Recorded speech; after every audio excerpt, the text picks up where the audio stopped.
NCP গোপালগঞ্জে যাওয়ার পরে সেইখানে যেই সহিংস ঘটনা ঘটে এবং জনতার বাধার মুখে এবং আওয়ামী লীগ অঙ্গ সহযোগী সংগঠনের নেতাকর্মীদের প্রতিবাদের মুখে সেখানে সেনাবাহিনী গুলি চালিয়ে 5 জন আওয়ামী লীগ অঙ্গ সহযোগী সংগঠনের নেতাকর্মীকে হত্যা করে। সেই দিনটি স্মরণ করে আজকে গোপালগঞ্জে বিভিন্ন কর্মসূচি পালন করা হয়েছে। প্রশাসনের পক্ষ থেকেও তারা জুলাই শহীদ দিবস নামে একটি কর্মসূচি তারা পালন করেছে। কিন্তু গোটা গোপালগঞ্জে বিজিবি, র্যাব, পুলিশ মোতায়েন করা হয়েছে এবং ব্যাপক নিরাপত্তা ব্যবস্থা জারি রেখেছে সরকার। তা উপেক্ষা করেও যতটুকু জানা গেছে, গোপালগঞ্জের বিভিন্ন উপজেলায় বিভিন্ন জায়গায় আওয়ামী লীগ, ছাত্রলীগ, স্বেচ্ছাসেবক লীগ, যুবলীগ যারা যেভাবে পেরেছে বিক্ষোভ করেছে এবং এই দিনটি স্মরণ করেছে। মাঠ পর্যায়ে আজকের দিনটি পালনের পরিস্থিতি কেমন ছিল তা জানার জন্য আমি এই মুহূর্তে আমার সঙ্গে যুক্ত আছেন গোপালগঞ্জের কোটালীপাড়ার যুবলীগ কর্মী ইসরাফিল বিশ্বাস। আপনাকে আমি ধন্যবাদ জানাচ্ছি। আপনি যদি একটু বলেন যে আজকে কি কি হলো, গোপালগঞ্জে কোথায় কি হয়েছে, যতটা আপনার জানতে পেরেছেন এবং আপনার নিজের এলাকা সহ আপনি যদি একটু বিস্তারিত জানান। জি ভাই, ধন্যবাদ আপনাকে। আমি সর্বপ্রথম সর্বকালের সর্বশ্রেষ্ঠ বাঙালি রাখাল রাজা জাতির জনক বঙ্গবন্ধু শেখ মুজিবের আদর্শে আদর্শিত। এবং আপনি হয়তো জানেন আমাদের গোপালগঞ্জ, কোটালীপাড়া, মাদারীপুর, ফরিদপুর এবং টুঙ্গিপাড়া আমাদের মাতৃভূমি হচ্ছে এমন একটা জায়গা যেখানে বঙ্গবন্ধুর জন্ম হয়েছে।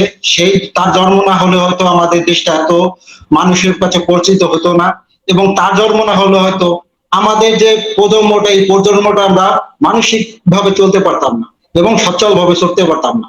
আমাদের একটা অজয় পরাজিত এলাকা ছিল, যে এলাকাটাকে সুন্দরভাবে সমৃদ্ধভাবে গড়ে তুলছিল জাতির জনক বঙ্গবন্ধু শেখ মুজিবুর রহমান। এবং আপনি যে কথাটা বলছেন 16ই জুলাই নিয়ে, 16ই জুলাই হচ্ছে এমন একটা জুলাই, যে 16ই জুলাই হচ্ছে হত্যা করছে আমাদের প্রাণপ্রিয় ভাই আজকে ইউনুসগণ। 16ই জুলাই এনসিপি নামে যার সন্তানেরা যারা আমাদের এলাকায় গেছিল, তারা আমাদের এলাকায় ঢুকা আমাদের উপরে নির্মম হত্যা প্রোপাগান্ডা চালাইছে।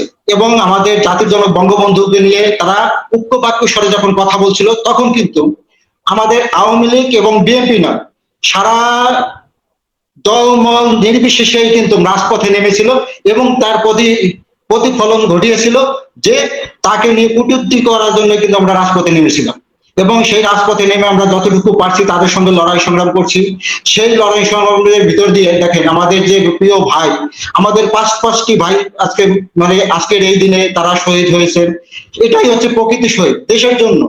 দেশের জন্য দেশের জাতির জনক বঙ্গবন্ধুকে নিয়ে যখন কটূক্তি করছে, সেই কটূক্তির মোকাবেলা করার জন্য তারা জীবন দিয়েছে। তার ভিতরে আছে ইমরান তালুকদার, তারপরে সোহেল রানা, তারপর আছে রমজান কাজী, তারপর হচ্ছে রমজান মুন্সি, দীপ্ত সাহা।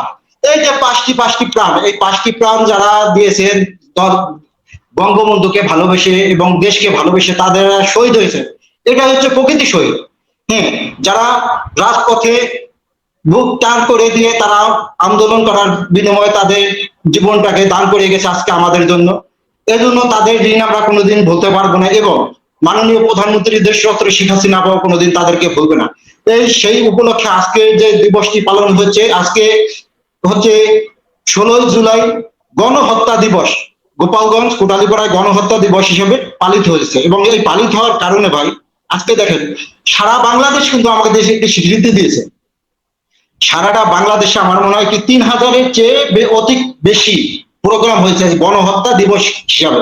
এবং আমাদের এই গণহত্যা দিবসে সারা বাংলাদেশে যে একটা আলোড়ন সৃষ্টি করেছে, এটা আমরা তাদের প্রতি কৃতজ্ঞ। যারা মিছিল মিটিং করছে আমাদের গোপালগঞ্জের গণহত্যা দিবস উপলক্ষে নিয়ে, তারা উদযাপনা করছে এবং তারা সেটা রাজপথে নেমে, প্রতিটা সেক্টর থেকে রাজপথে নেমে যুবলীগ, আওয়ামী লীগ, ছাত্রলীগ এবং স্বেচ্ছাসেবক লীগ সবাই কিন্তু রাজপথে নামছে।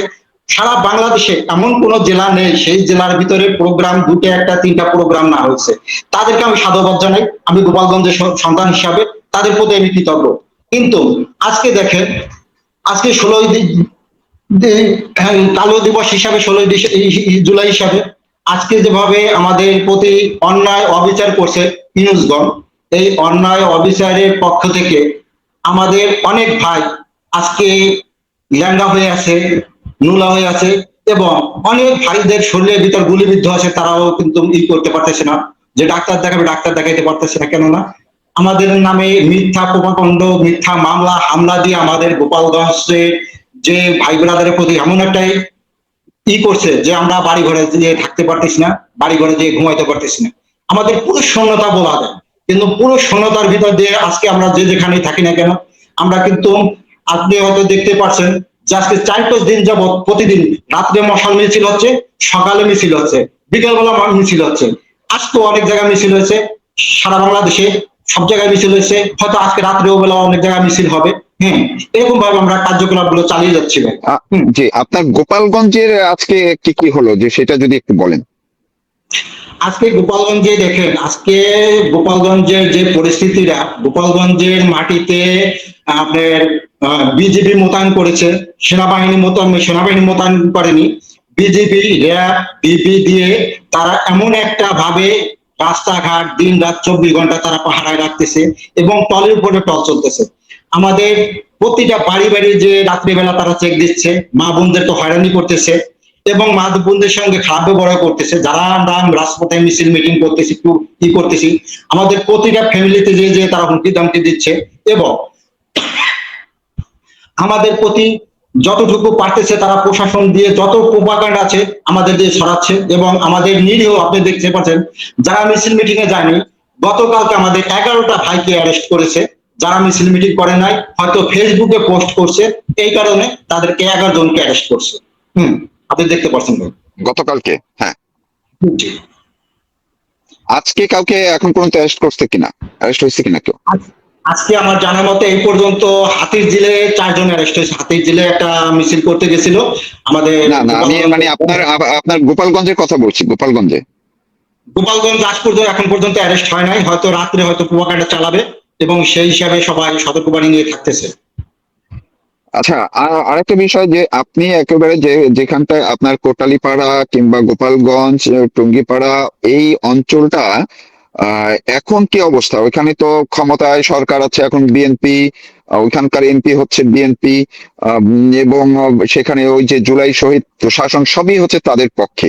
কিন্তু আপনি যে কথাগুলো বললেন, এবং আমরাও যেটা জানি, যে গোপালগঞ্জের বাংলাদেশের অন্য জায়গাগুলো যেরকম, কিন্তু গোপালগঞ্জে এত নিপীড়ন নির্যাতন, এই প্রতি রাতে রাতে বা দিনে নানান অভিযান, এগুলোর মধ্যেও গোপালগঞ্জের মানুষ, এই যে বাংলাদেশ আওয়ামী লীগের সভানেত্রী শেখ হাসিনা দেশে ফেরার কথা বলছেন, গোপালগঞ্জে টুঙ্গিপাড়ায় সেখানকার মানুষ কি বলছে, তাদের অবস্থান কি?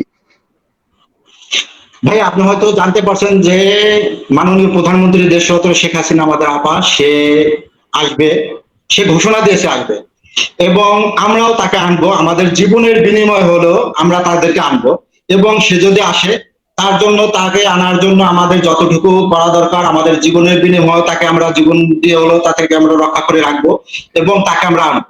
হ্যাঁ, এটা হচ্ছে আমাদের সর্বশেষ কথা।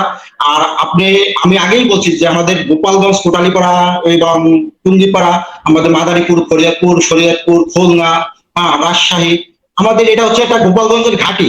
হ্যাঁ, মানে আওয়ামী লীগের ঘাঁটি, মাননীয় প্রধানমন্ত্রী মানে প্রাণ।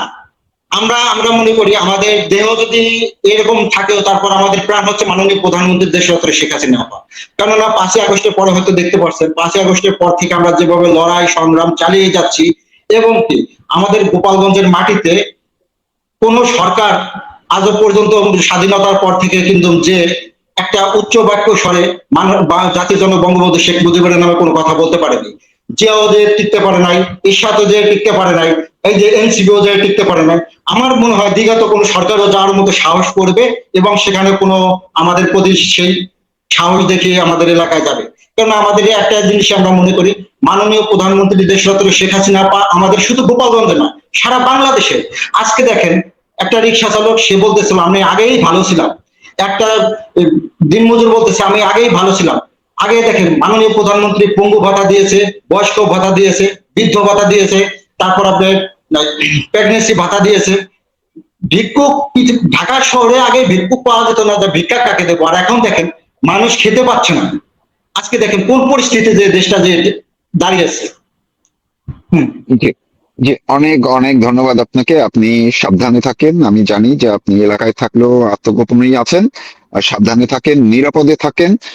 দর্শক যারা এতক্ষণ আমাদের সঙ্গে ছিলেন, গোপালগঞ্জে আজকে যে কর্মসূচিগুলো তারা করেছে, আমি আরেকটু আপনার কাছ থেকে আরেকটু যদি এমনি আজকে যে আপনাদের মিছিল হয়েছে, গোপালগঞ্জে কোন কোন এলাকা কতগুলো মিছিল হয়েছে, এটা আপনার একটু জাস্ট এক লাইনে যদি একটু বলেন, আমি শেষ করবো।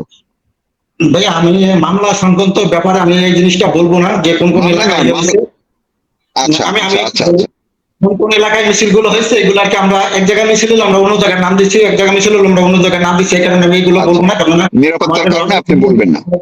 প্যারেস করা আছে। কিন্তু আপনাকে এইটা বলতে পারি যে কতটা প্রোগ্রাম এই যাবত হয়েছে গোপালগঞ্জে। গোপালগঞ্জে আজকে বিগত 5 দিনে এই পর্যন্ত প্রায় 28টা মিছিল হয়েছে। আচ্ছা আচ্ছা আচ্ছা আচ্ছা আচ্ছা। এবং বিভিন্ন এলাকায় এই 28টা। মিছিলগুলোতে বা নেতা কর্মী সমর্থকদের উপস্থিতি কেমন?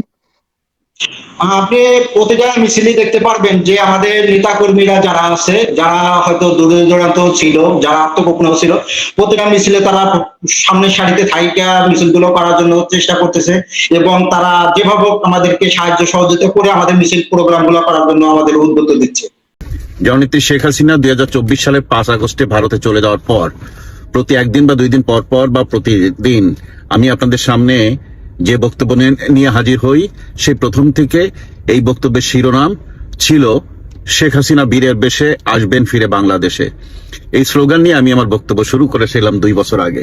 আজকে সেই বক্তব্যের ধারাবাহিকতায় এটি আমার 537তম বক্তব্য। আজ 16ই জুলাই 2026। আপনাদের মনে আছে গোপালগঞ্জ ট্র্যাজেডির কথা? আজ সেই 16ই জুলাই। শ্রদ্ধার সাথে স্মরণ করছি গোপালগঞ্জে যে সকল মুজিব সৈনিকদেরকে হত্যা করা হয়েছিল, তাদের বিদেহী আত্মার মাগফিরাত কামনা করছি। তাদের শোক সন্তপ্ত পরিবারের প্রতি গভীর শ্রদ্ধা জানাচ্ছি এবং আমরা ওয়াদা করছি যে আমরা ইনশাল্লাহ এই হত্যার বিচার করব। বাংলাদেশে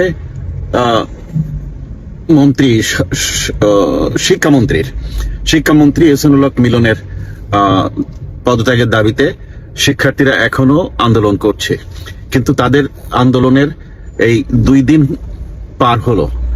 প্রথম দিন ছিল গতকাল, সেটা একটি স্বতঃস্ফূর্ত আন্দোলন ছিল, কিন্তু আজকে তাদের ভিতরে বিভিন্ন গ্রুপিং, নেতৃত্বের গ্রুপিং হয়ে গেছে। এর ভিতরে ঢুকে গেছে এনসিপি, এর ভিতরে ঢুকে গেছে শিবির, এর ভিতরে ঢুকে গেছে বিএনপি ছাত্রদল। এরা এদের মধ্যে ঢুকে নানান কথাবার্তা এবং ওই যে প্রথমে 3 দফা দাবি, তারপরে 7 দফা দাবি, এইসব করে করে এরা কিন্তু আন্দোলনটাকে অন্য খাতে নিয়ে যাওয়ার চেষ্টা করছে। এই 7 দফা দাবির মধ্যে কিন্তু সরাসরি শিক্ষামন্ত্রীর পদত্যাগ চাই এটা নাই। তো এখানে নানান মেটিকুলাস ডিজাইন করা হচ্ছে। প্রথম দিন যখন এই শিক্ষার্থীরা মাঠে নেমে আসে, রাস্তায় নেমে আসে, আন্দোলন করে, তখনই এই 3 দল বিএনপি, জামাত এবং এনসিপি তারা গোপন বৈঠক করে কিভাবে এটি থামানো যায়। তা না হলে তো সরকার পতন হয়ে যাবে বা আওয়ামী লীগ ফিরে আসবে, তাহলে তো এরা কেউ বাঁচতে পারবে না। তো এই কারণে তখন তারা একটি সিদ্ধান্তে আসে। সিদ্ধান্তের মধ্যে ছিল যে এনসিপি কে দায়িত্ব দেওয়া হয়, তোমরা তোমাদের ছাত্রদেরকে এদের সাথে মিলিয়ে দাও এই আন্দোলনকারীদের মধ্যে, তারপরে নেতৃত্বটা তোমাদের হাতে তুলে নাও। তাহলে সেই দাবির মধ্য থেকে এমন কিছু দাবি তৈরি করো যাতে করে সরকার পতন না হয়, সরকার টিকে যায় এবং মন্ত্রীকে যেন পদত্যাগ করতে না হয়। মন্ত্রী পদত্যাগ করলে সরকারের প্রেস্টিজ ইস্যু। এইভাবে এই 3 দল একটি মিটিং করে। সেই মিটিং এর পর যে দ্বিতীয় দিন যে ফলাফল হয়, যে অবস্থা হয়, তাতে এই 3 দলের ছাত্র সংগঠনগুলো এদের মধ্যে ঢুকে যায়। কিন্তু বিএনপি যেহেতু ছাত্র দল, প্রথম দিন এই আন্দোলনকারীদের উপরে গুন্ডামি করেছে, মারপিট করেছে, এই জন্য ছাত্র দল 2 ভাগে ভাগ হয়ে গেছে। এটা ওদের একটা মেটিকুলাস ডিজাইন। একটা পক্ষ এদের পিটাচ্ছে, সায়েন্স ল্যাবরেটরির আশেপাশে গলির মধ্যে টেনে টেনে নিয়ে পিটাচ্ছে আন্দোলনকারীদের। আবার একটা পক্ষ এদের সাথে মিলে আন্দোলন করছে, নেতৃত্ব দিচ্ছে, যাতে করে একটা পর্যায়ে এসে এমন কিছু দাবি সামনে আনা যায় যে সরকার টিকে গেল আর সরকার পতন হলো না। এইরকম একটা ভাবসাব চলছে। তবে সাধারণ শিক্ষার্থীরা তারা ঠিক আছে, তারা তাদের দাবিতে তারা অনড় আছে।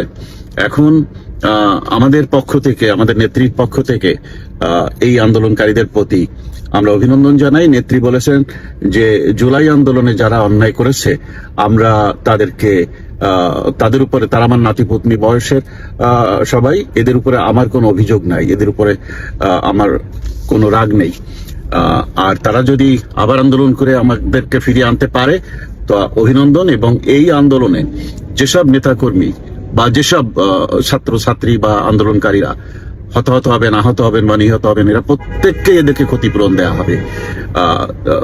নেত্রীর পক্ষ থেকে বলা হয়েছে যে তোমাদেরকে মেটিকুলাস ডিজাইনের মাধ্যমে তোমাদের ব্রেন ওয়াশ করে একটি ভুল পথে নিয়ে আন্দোলন করিয়ে দেশের সরকার পতন করিয়ে দেশটাকে ধ্বংস করে দেওয়া হয়েছে। গত 2 বছরে দেশের অর্থনীতি শেষ, দেশের ব্যবসা প্রতিষ্ঠানগুলো শেষ, দেশের বিভিন্ন অংশ বিদেশিদের হাতে তুলে দেওয়া হয়েছে।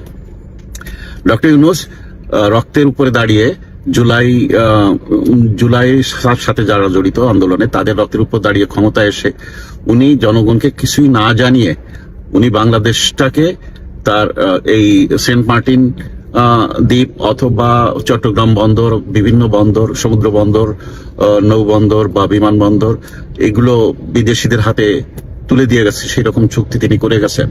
এটা হলো বিপ্লবীদের সাথে বেইমানি করা। তো এই ধরনের বেইমানি শাস্তি তাকে দিতে হবে এবং এই থেকে বাংলাদেশকে ফিরিয়ে আনতে হবে।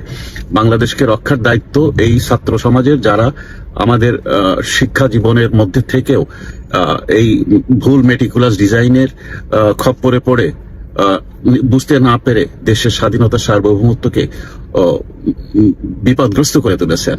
নেত্রী আহ্বান জানিয়েছেন যে তোমরা সঠিক আন্দোলন করো এবং দেশের মানচিত্র রক্ষা করো। সরকার আসে, সরকার যায়, কিন্তু দেশের মানচিত্র রক্ষা করতে হবে, দেশের সার্বভৌমত্ব রক্ষা করতে হবে।